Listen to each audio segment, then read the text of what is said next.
Wall Street is cautiously optimistic today, and AI continues to carry the load while the rest of the broader market hopes for an Iran deal. Welcome to the Big Money Show, everyone. I'm Jackie DeAngelis, along with my co-hosts David Asman, Dagan McDowell, Brian Brenberg, and with us for the hour, Michael Lee Strategy founder, Michael Lee. Great to have you. Oil prices, that's a big story. They are continuing to fall from recent highs. The Iran deal remains the wild card that could either break this rally wide open or bring the whole thing crashing back down to earth. President Trump is holding a cabinet meeting at the White House as we speak after moving it from Camp David as talks intensify. Secretary Rubio warning any deal could still be days away, and General Jack Keane says the president has, quote, real hard deals on the table. They are likely to be as aggressive as they have always been because that is who they are. We have set them back quite a bit. And will they reverse that under another president? That is possible, and depending on who that president is. The president has got some real hard deals on the table here in terms of meeting his objectives, and they're maximalist. And it remains to be seen whether the regime is going to agree to them. It certainly does remain to be seen. I'm not going to speculate about what's going to happen under the next president, but we'll talk about this president, Mike Lee. And he has said no dust, no dollars. So he's not giving them a cent until he gets what he wants out of this deal. And he's also saying that he's going to take his time and he will not sign a bad deal. So military options remain in place and they are still on the table. I'm shocked, however, for all intents and purposes, this will be a ceasefire with more negotiations to come, and how the market is handling it. The Dow hitting an intraday all-time high. Yesterday, new all-time highs as well. Tech moving, oil, I saw it at 89 last night. Your thoughts? Yeah, so I'm hearing they've been very, very close and for a while. And every time the president's about to sign something, kind of this neoconservative establishment wing of the Republican Party comes in, starts nipping at his toes, and he tends to pull away. And you have to believe that there's some truth to that, given how we haven't really launched an all-out attack into Iran, for a extended period of time now. And I just have to say to that neoconservative, this warmongering, that kind of old wing of the party, say, I don't know, Ted Cruz, that if this is the politics you want to embrace, your days are numbered. John Cornyn lost last night by 28 points. All right, pro-war, pro-amnesty, neoconservative, pro-gun control, there's no room for this anymore.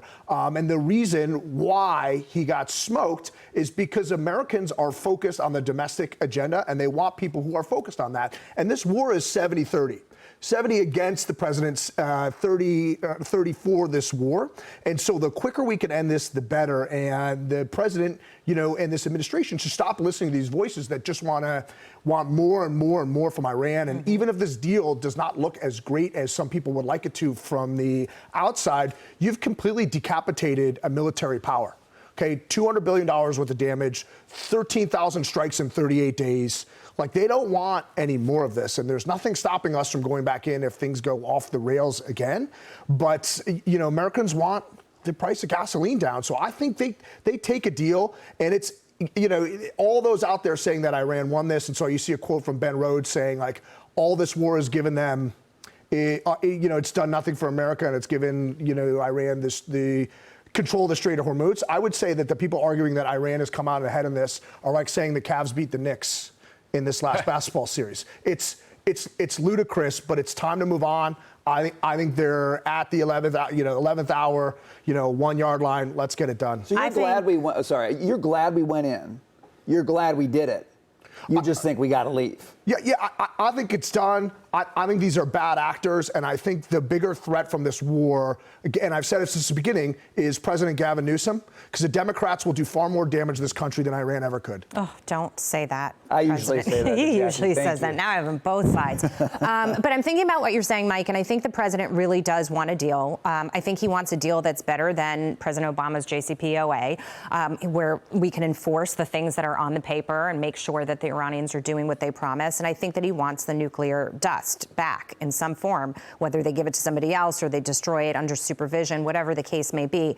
I think he understands, Brian, that people are suffering, gas prices, that none of this is good for his agenda, and he's done so much on the economic side. He wants to be able to move on to that. But I also hear on the other side, the Iranians, with nobody really palpably in charge, they will go and look at something and kind of say, okay, this looks okay. And then somebody in their party will say, wait a minute, you agreed to that?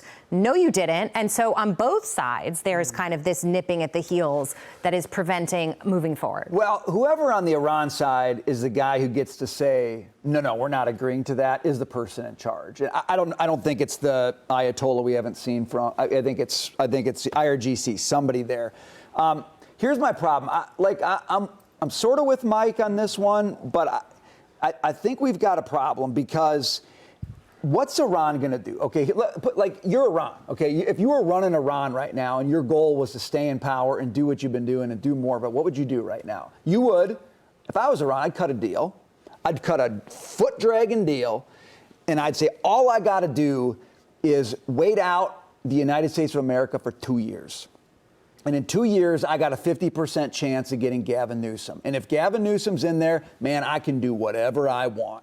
So if we're making a deal with them, like, we have got to know I don't see what other strategy they have besides that one. That's it. They just want to wait out Donald Trump. So I don't know what deal you cut with guys whose strategy is that. That's very difficult unless your deal is one of two things.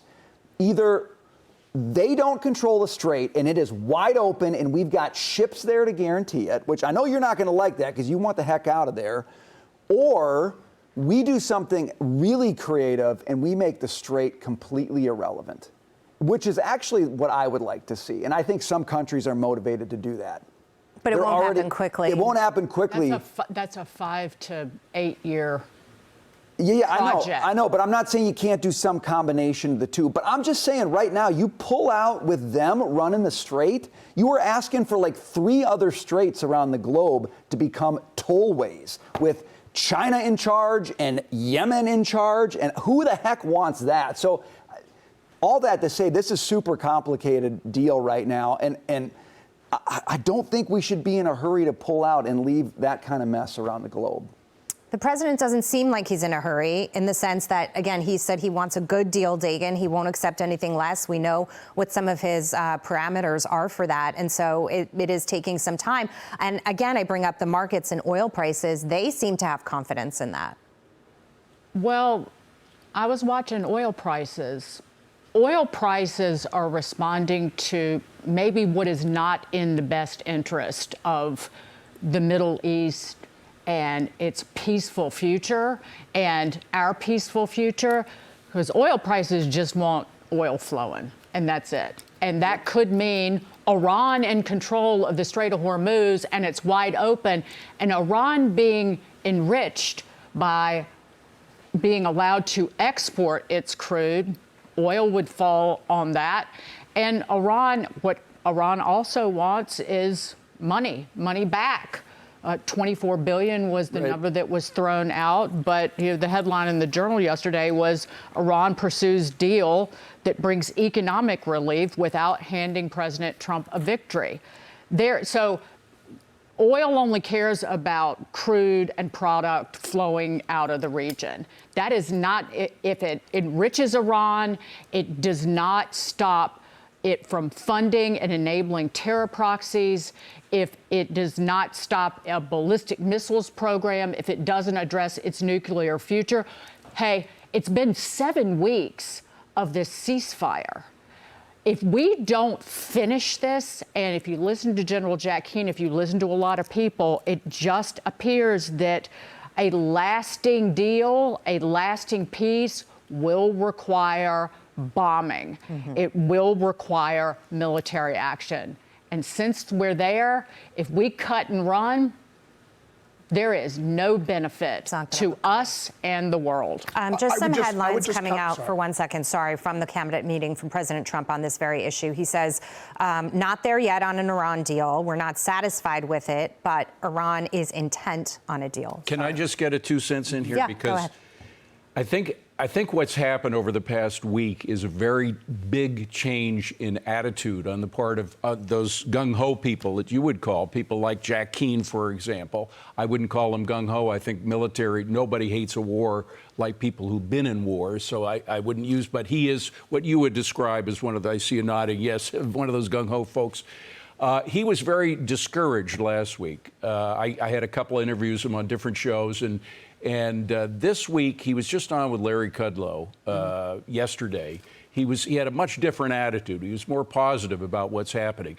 The lie of the media in talking about Iran is that Trump had no policy going into this, that the Pentagon just threw stuff in there and there was no strategy. It was just pell-mell all over the place. Well, that was BS. There was a strategy, and there was 2 weeks left of that strategy when this ceasefire began 7 weeks ago. They had 2 weeks left to finish the strategy that they had. All the details are not clear because they believe in keeping stuff away from our enemies in this White House. It didn't happen with Obama. That didn't happen with Biden. That's why those regimes scared the hell out of me. I shouldn't say regime. Those government periods scared the hell out of me because they were sharing information with the enemy. Remember, our chief envoy during the Biden administration with Iran was a guy named Rob Malley. He shared Israeli intel with the Iranians. That's why he was fired.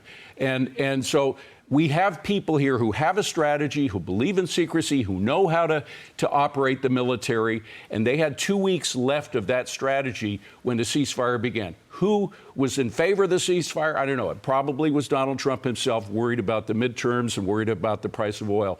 But at least I think, and I think General Keane now thinks, that there is going to be, that we're going to realize they're continuing to drag their feet, the Iranians, and we're not the idiots that were in charge back during Obama and Biden who cut these bad deals that they were violating, creating nuclear energy. So that's, I think what we are going to see is some kind of kinetic action to finish the job. If we cut and run, we don't need to wait for a President Gavin Newsom, because that is the deal that Gavin Newsom would ink if he was in the White House right now. So he's talking about this right now. I've got a soundbite from him. I'll just read what he said. He said, Iran is very much intent. They want to make a deal. So far, they haven't gotten there. We're not satisfied with it. We'll see what happens. Maybe we have to go back and finish it. Maybe we don't. The cut and run notion that nothing's been accomplished, like you've completely decapitated the military prowess of one of the worst regimes on earth, right? And so if we just left now and we leave a mess there. We haven't. Have you seen what happened this week? Yeah. They were mining the strait. If we leave now, mines in the strait. They lock and load that powerful weapon again. And by the way, the only firing surface-to-air missiles at our aircraft, not decapitated. The only good thing about this 7-week period is the Israeli intel, as we all know, is extraordinary. It's even, I think, in some cases better than ours. At least in the Middle East, it is. And they have had 6 or 7 weeks to get more intel on exactly how to finish this mission, the military mission, which had been planned out in detail, how to finish it off. Perhaps some of that strategy is going on as well. I'm very uncomfortable with a ceasefire lasting much longer, and particularly as we get up to the midterms. But there is that aspect to it as well. We don't know what intel they have, but they clearly have been gathering more of it. And we're going to continue to bring you anything that comes out of the cabinet meeting that President Trump is saying that is relevant to this or the markets.